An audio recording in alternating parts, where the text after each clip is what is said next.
This is Property Matters, a weekly catch-up on the world of property, supported by Fairview International Property Consultancy and auctionproperty.co.uk. We're live every week on YouTube, Facebook and LinkedIn, plus our website, propertymatterstv.co.uk. If you're watching on the website, leave us a Google review if you would. And if you're watching on the socials, get involved in the comments section below. The email address to get in touch for any topics you want us to discuss, hello@propertymatterstv.co.uk. There's a podcast version of the show available every week, so you can take us on the move from the podcast platforms on the other side of the screen. So let's take a look at the week's news with our property expert, Joe Joshi. Hi, Joe.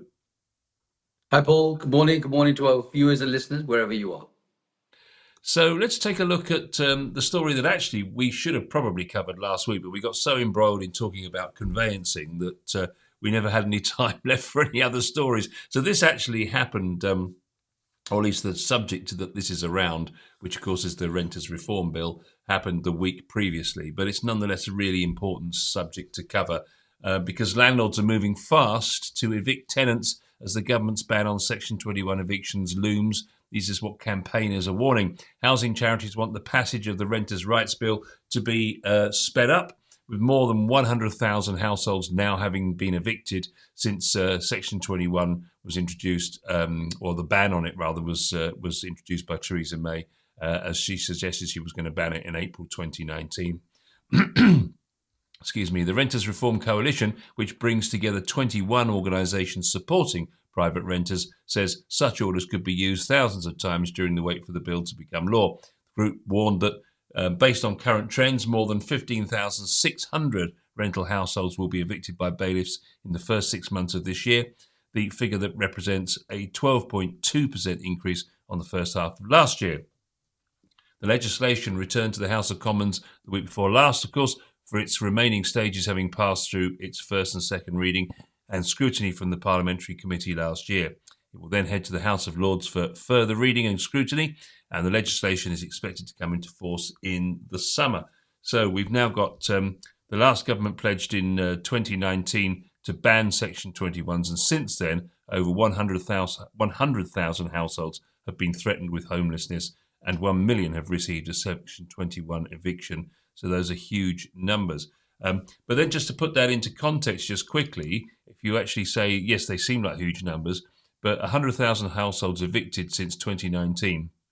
So 20,000 a year, or if another way, 0.5% of all PRS tenancies. So that's just to put it into context and give it some kind of balance. So 0.5% of the entire rental PRS tenancies in the UK, but nonetheless a significant figure. And I guess this all goes back to the fact that landlords are thinking, if I can't get them out in the future, I might as well get them out now. Yes, this has been a very prolonged process. The damage was done when they started to announce that they're going to change the legislation, and we've covered the eviction and the idea of Section 21 notice since 2019 onwards, really, in different disguises and different situations as it's come along. However, the fact that it's looming and hanging around, and has hung around for that long, it is caused a set of problems with landlords in their own mind in the first place, of that uncertainty, and equally for tenants not knowing exactly what was going to happen. So 6 years now, 6 years, give or take, of uncertainty in terms of what's going on and where it is. That's caused a huge amount of problem in most people's minds. And that's uncertainty. Now, the problem with this whole thing about eviction, if you look at it in the big context, like you've just said, it's only a small percentage, a 0.5% or whatever of the grand total. Some of that probably was organic anyway, Paul. It would have been that people were going to be moving, or they were leaving, or they were having those notices served for many other reasons. Some of it could be that people wanted to sell their properties. Others are that they wanted to get rid of old stock because perhaps they had shorter leases, needed a lot of work doing to it. So, but it looks worse probably by the fact that it's gone on for such a long time. To make matters worse going forward, there's still a lot of uncertainty, even though it's had the first and second reading. Then we've had a change of government. Then there's been a change of the type of wording and from what the actual title of this amendment is going to be. So there's still a lot of uncertainty. But you're right, most landlords are thinking, well, I might as well just get out because it's just not viable at the moment.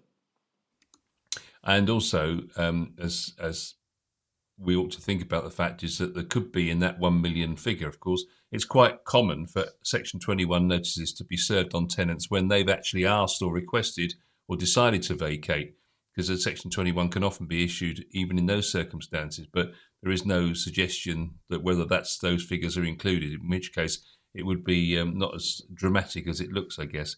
But it's interesting, some of the comments here on this article suggesting that the whole bill should be sacked off, basically, and implementing a national property licensing framework that is unilateral, well-funded and digitally underpinned, mandate digitising all compliance, such as the gas certificates, the EPCs, etc., and implement property MOTs, ring-fence funds for proactive enforcement against legitimate rogue landlords and agents, professionalise the industry into a profession, and that would be sufficient. What's your thoughts on that? Interesting comment.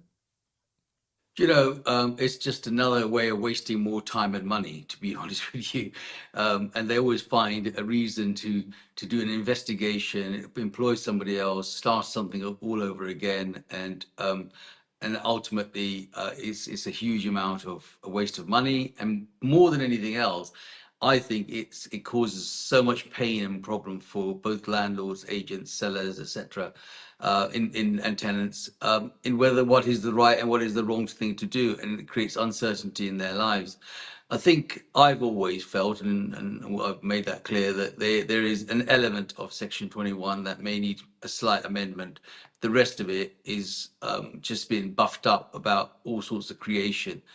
And the landlords have left in droves, and they're left because the new amendments and the new rules are very heavily weighted on the tenant side, and they don't want to be stuck with tenants that they don't want. And so therefore it's better for them to sell and get out. And I think any new style with digitization or anything else that will be required will only be a delay on what is already a delay.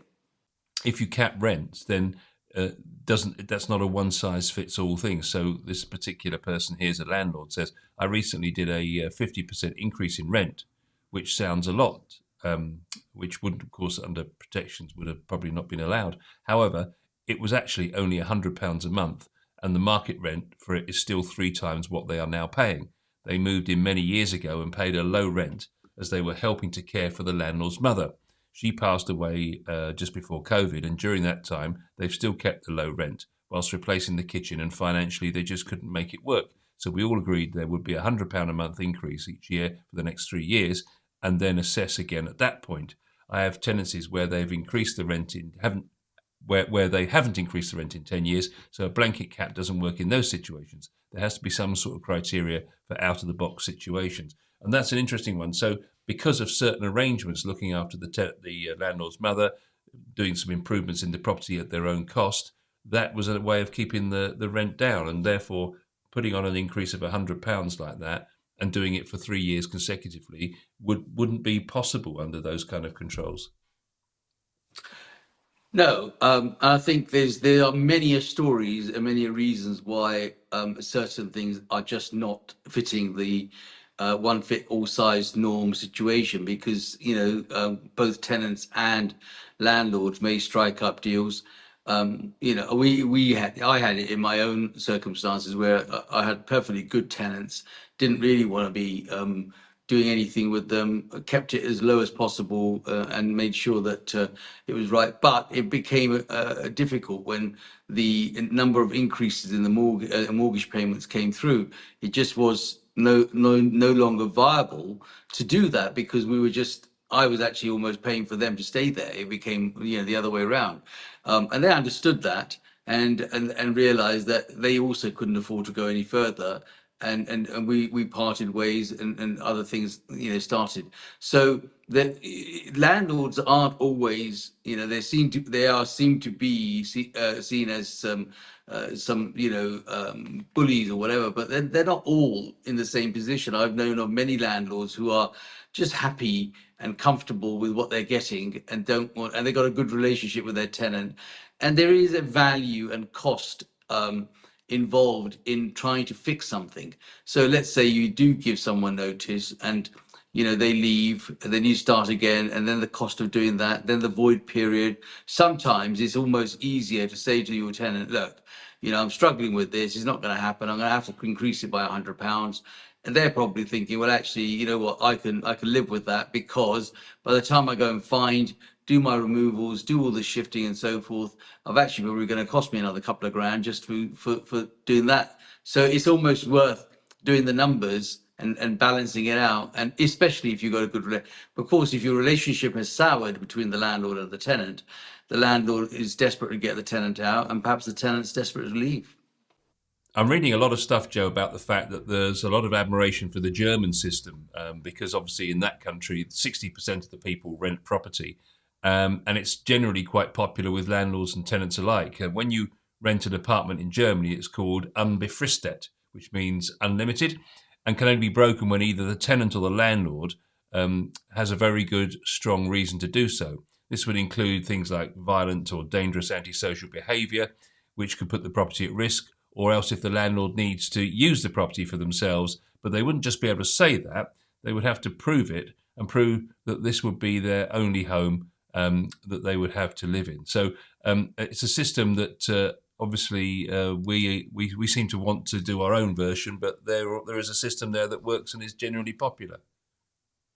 Yes, I mean, look, a lot of Europe, and certainly Germany are renowned and recognized for the amount of rentals that they do. 60% is quite a high rental. There are two courses to think about there, from an agent's point of view and from a homeowner's point of view. And one is that, we are an island, and therefore we are limited to space. So that the actual value in owning and it increasing is far greater than that is perhaps in Germany, where they have more space and they tend to build a lot, especially even on the outskirts of the major towns, and commuting is made easier. So therefore, they tend to rent more, and there is more movability between towns, jobs, and location. And therefore, they don't want to be committed to be owning a lot of property. So only a 40% or 35% of the people own it, and the rest of them rent it. I think the systems are always attractive. I mean, we'd like to see life tenancies and longer term tenancies, but the implication of life tenancies in the UK are far greater than those perhaps in Germany. So whilst it's attractive in theory, in practice, it just doesn't make economical sense for both landlords and tenants. The other thing to say really is the fact that if there's going to be a more stringent framework for which landlords and tenants work within, then landlords are going to beef up their own tenancy agreements to sort of combat that. And the only thing that's going to happen as a result of that is greater activity in the courts. And that would be great if you had an efficient court system. And several people make the point that actually it would have been all right to lose Section 21 if we had this new court that you could go directly into and get quick redress to any problem and get an answer to an issue that you've got to resolve. But of course, and I believe the German system does actually have quite a robust court structure for getting these things dealt with properly. But now that we're not going to have the courts overhauled first, and this is going to come in before the courts, we can just see all kinds of challenges down the line that are going to take months and months and months. And it's no wonder that landlords are thinking, do you know what, I just don't want to take the risk. Yeah, I think, look, generally speaking, we've had a complete cycle. Certainly in my time as an agent, going back 45 years, buying was the only way. Rental was not the market. Then it's become rental. Now it's becoming a pain that being a landlord is actually not economically viable. And so the government has managed to swing it right the way around and said that, you know, landlords now don't want to be part of that. The truth is that the poor tenants and the first time buyers and people like that who are just not able to get onto the property ladder have no choice but to go and rent a property. And the more stringent the rules are, the more expensive the process becomes, the harder it becomes for them to even consider renting. So therefore they start to think about buying. And so there's a lot of drive in different ways. But as I've said, you know, all successive governments have used property as a yo-yo and a yardstick to make things different and difficult. And they've done the same here. It doesn't make economical sense at all for many of the things that they want to do. If they would just not fix something that's not broke, it would be great. But they always attempt to fix things that are not broke. And that's where we are with this. We are here at the Section 106 with, you know, we could have done small amendments and carried on, but we've spent billions and billions and billions of pounds in trying to work out how we can actually do this, go through the process, get court orders, go through readings, do this, do that. And actually, 6 years on, 2019 to 2025, we are still none the wiser. In the meantime, a lot of people have been upset. A lot of properties have been sold. Perhaps they wouldn't have been sold, and a lot of rents have gone up in the fact that there is, you know, still a lot of demand, but there's no supply of new properties. So, yeah, it's not a great position to be in all honesty. The other factor, of course, that's causing controversy in this new bill is the amendment to the proposed legislation that would stop landlords demanding more than a month's rent in advance from a new tenant, with housing charity Shelter dubbing it a discriminatory practice, which is an interesting one. Polly Neat, the charity's chief executive, called the government to go further. She said, with benefit receipts nearly twice as benefit recipients nearly twice as likely to be blocked from renting by demands for rent up front, the government is absolutely right to use the Renters' Rights Bill to rein in this discriminatory practice. By paying to get a foot in the door isn't the only cost renters contend with. We regularly hear from tenants who are forced to up sticks and move when their landlord hikes the rent to ridiculous levels. Last year, 900 renters a day were moved because of a rent hike they couldn't afford. To truly make renting more secure and affordable, the bill, she says, must limit in-tenancy rent increases in line with either inflation or wage growth. It must also stamp out the other discriminatory practices like unnecessary demands for guarantors that drive homelessness by locking people out of private renting. Well, that's one side of the argument, obviously, but it is quite popular, isn't it, for people who've maybe got bad credit histories or struggling to get any kind of reference or guarantor to pay 6 months in advance. Yes, I mean, look, it's easy to say certain things from one point of view, but you have to understand that even with the best will in the world and all the honesty that you can think of drumming up, everybody has an agenda. And tenants, whilst don't want to pay 6 months or 3 months in advance because of their personal circumstances, would love to pay no deposit or 1 month's deposit, because as long as they get their foot in the door and they sign the documents, there's another side of the journey, and that's when the landlord then gets into trouble because he's now got himself a tenant by trying to do the right thing, who has actually no intentions of looking after that property, probably going to do unlawful things that may not actually be lawful in the first place in those properties, perhaps sublet it without reason and bring in other members of family and friends into the same property. There's a whole bunch of things that tenants do, and they do it after they've got a set of keys and they're in. And they don't tell you that. Their face and their documents don't tell you that this is their intention until it's too late. And once they're in, that's it. You're stuck with them. Then the system kicks in. The courts say, "Oh, you can't do the eviction. You can't serve notice for at least the first 6 months or first 2 months before they settle in." There's all sorts of areas, but you're in it, and once you're in it, it's very difficult. So as a landlord, you then find that you've got all these extra costs, and perhaps even they don't even pay. They might have got benefits and then the benefit system says now you don't qualify any longer.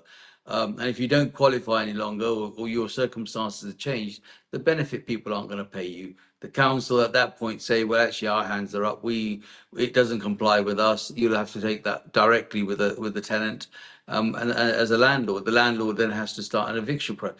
It's all costly. It's all very, very painful that you have to do. But it's easy for shelter and the government to sort themselves out by saying you got to do this and you got to do that. But the way I look at it is perhaps they should put their hand in their pocket and become landlords and see how it feels when their own tenants are actually not a lot of benefit situations because their circumstances change. And even now the current benefit system has changed a lot. It used to be you'd get your rent paid at XYZ. Now they have to qualify in a different way, and if their circumstances have changed and they don't qualify, their rent isn't going to be paid by the government. So they've got to either go out and get a job, and if they're a single mum or a circumstance where they can't go out and get a job, what happens? They stay in the property and wait for the court system to throw them out, and then we go back to the benefit system, who then says, yeah, okay, well, we'll rehire you. And in that time, the landlord has gone through money, strain, financial stress, the whole works. And that's, shelter and the government aren't going to pick up the phone to the landlord and say, well, I'm really sorry for that. And that's it. Sorry is the only word that they ever come back with. They don't come back and say, "Oh, you've had 6 months worth of damages. Let us pay that." They're not going to do that, Paul. So it's got two sides of this story, and they need to look at that both ways. Yes, one particular lawyer says the ban on no-fault evictions, which would abolish Section 21 evictions, fundamentally alters the balance of power between landlords and tenants. While this move is designed to provide greater security for tenants, it inadvertently leads to an increase in disputes, of course. And without the ability to evict without cause, landlords may become more stringent in their tenancy agreements and more likely to pursue legal action to regain possession when issues arrive. This could increase the burden on the courts, which would need to handle a surge in possession claims where landlords are required to demonstrate robust grounds for eviction. Restrictions on in-tenancy rent increases could lead to further legal challenges, particularly if rents fail to keep pace with market inflation. Landlords may argue that such restrictions interfere with their ability to maintain a fair return on investment. The law will need to strike a balance between protecting tenants from excessive rent hikes and allowing landlords to adjust rents in line with economic conditions. I mean, it does, as we've said before, it does seem that the government is intent on having companies that can use the economies of scale to do rentals for hundreds and hundreds and hundreds of properties and have a central business administration function that handles all that. And they're there to provide long-term, arguably lifetime potential tenancies to individuals rather than having a situation where private individuals can make a few bob off the back of renting a house out. Yes, and in those corporate companies that are now gearing themselves up to being massive landlords, a lot of those are financially driven, and they have no emotion in what they think they're going to do. I mean, the reality is, we go back to that time of the man from the Prue, with his bicycle clips on him and collecting those pennies every month in order to sort of make the potential. And this is exactly the same principle that these companies are. They know that there is a regular amount of cash flow every month, month in, month out. I mean, millions and billions. If you look at the number of properties that are rented out, and all that money that comes in from each person, allows these corporates to use that or reinvest that time and time again. So that drip process is what they're attracted. And now, if you look at the news, more and more of the corporates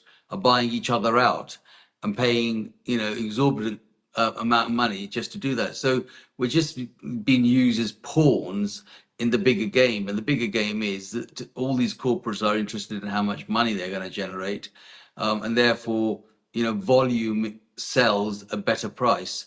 They'll buy books. So many companies have been buying letting agency books now and paying silly money for them because they just want that drip process. So as time goes on, they'll end up with a book of 100, 200, 300 million properties, 2 million properties throughout the UK, which are paying. So if you work it out just in basics, if they were earning £100 a day for every property that they owned, that's a lot of money that is coming through, the system.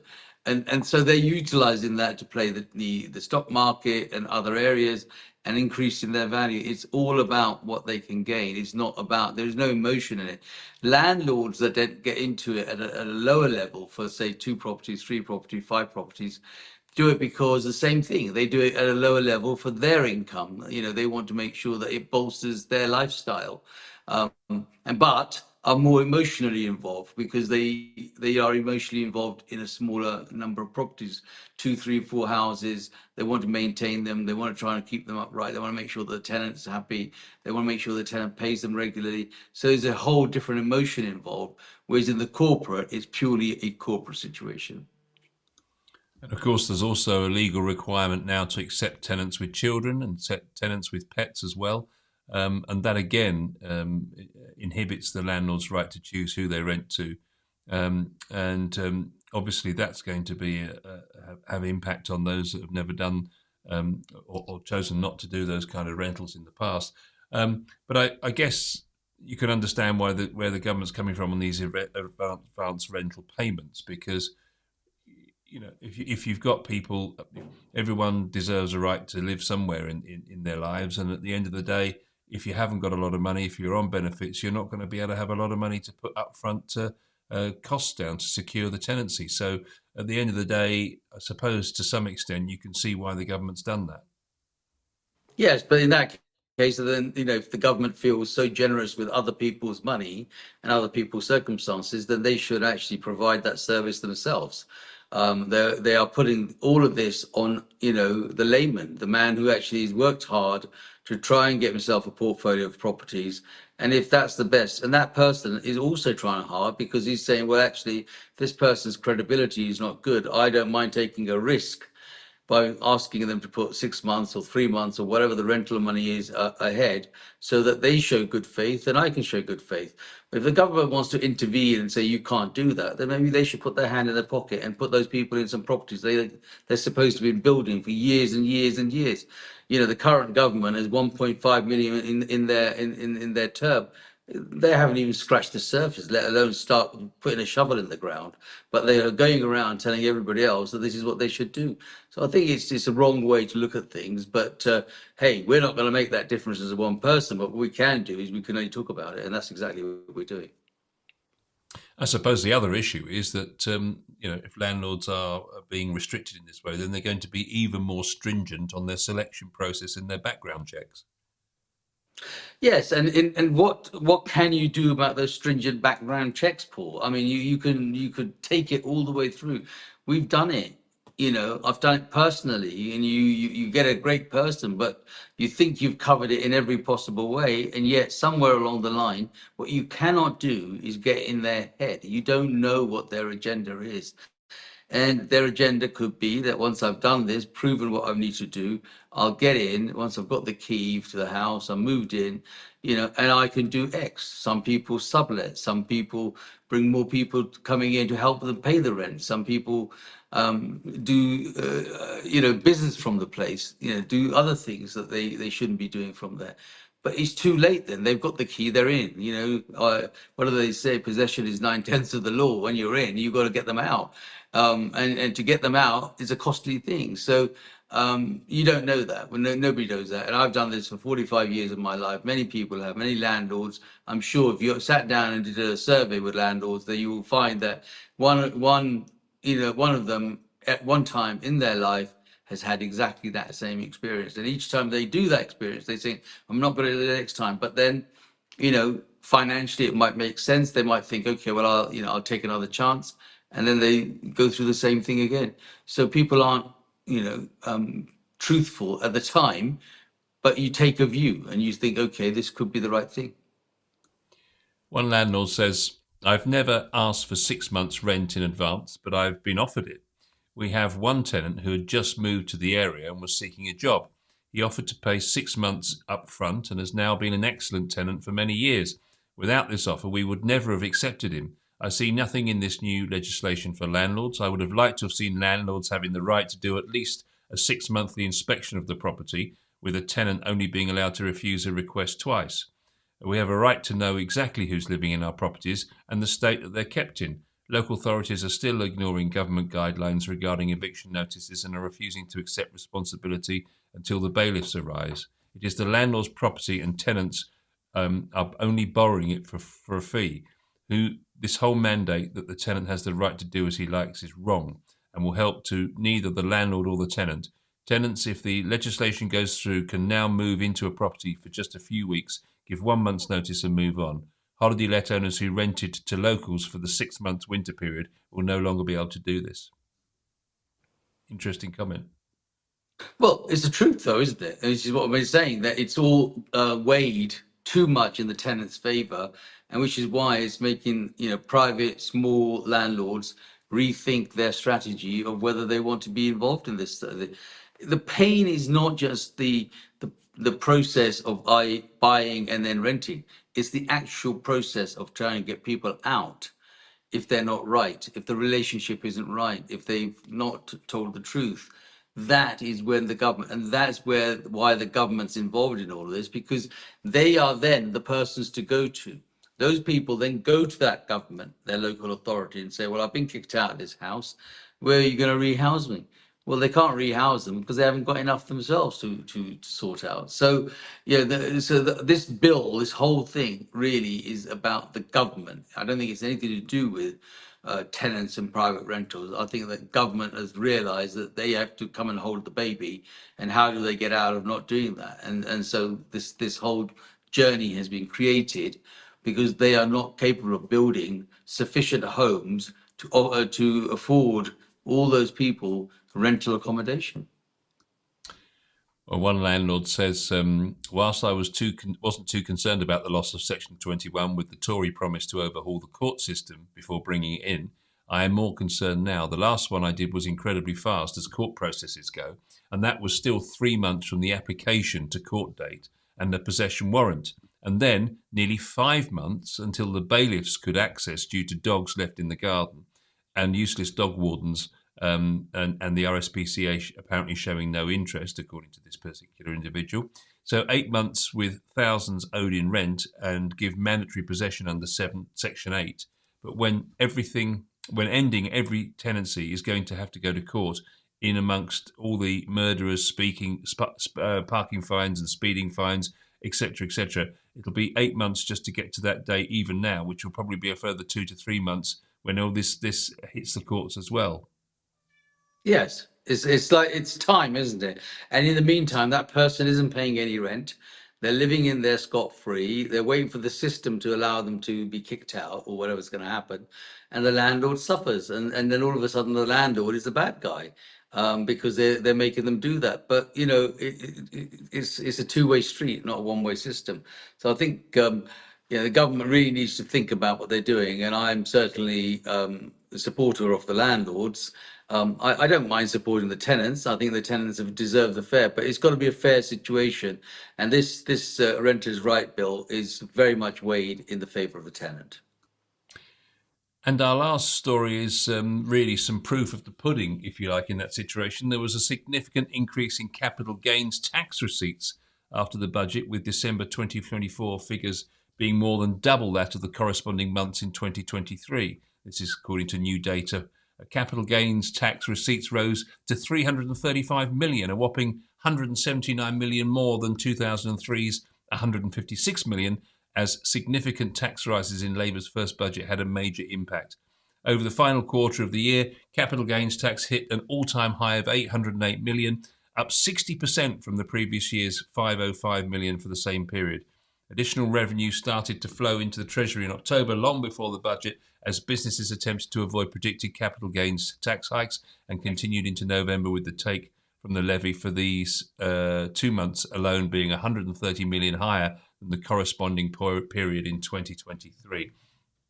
And it suggested an interesting observation here is that a lot of this can actually be due to the fact that quite a lot of landlords have been selling properties and therefore obviously having to pay their CGT. Yeah, so look, capital gains tax is not going to go away, and in fact, I believe that we're going to get a hike in the spring because previous governments obviously relied a lot on stamp duty and capital gains and every other tax that they can implement on homeowners. But this particular government came in and said they were going to, borrow all this money, and because new companies were going to employ a lot of people. Well, they've definitely caught short right now. There's a lot of people are not employing as many people as they think. Their borrowing levels are going much higher, and so they're rubbing their hand in glee at the moment on the basis that at least the capital gains tax is bringing in good receipts without them having to do a great deal. And once they prove that a little bit more, you'll see that in the spring budget they'll probably increase that capital gains tax so that they can actually get some more money in, because they're not going to get it from employers or national insurance contributions. I've known and spoken to many people of recent times where people have said, we can't afford to employ more people. In fact, if anything, we've now laid off people and said to them that you can actually, maybe if you want to carry on working, you can invoice us, but I don't want to be contributing towards national insurance and employers' contribution of tax, because that puts an extra strain on our business, and subsequently we don't want to do that. So Rachel Reeves has got that so wrong. She reminds me of another Liz Truss that's come in and not read the situation right, and now is going to end up having to put up capital gains tax on property up in spring. They didn't do it in that budget because I think they held it back as a little, oh, we're not going to do that for you, but watch the next budget, it will come in, because they've over borrowed now already and not actually able to deal with that. So I think again, the same thing here in from the last government to this one. They know that they put the pressure on people to say, well, sell. We know that a lot of landlords have sold or are selling, and because they're selling their properties and not renting anymore and coming out of that market, of course, there's going to be receipts from capital gains tax on those properties. Well, we said we keep our eye on the new bill as it comes to fruition in the summer, and we shall do that exactly here on Property Matters. So we'll see you for another Property Matters very soon.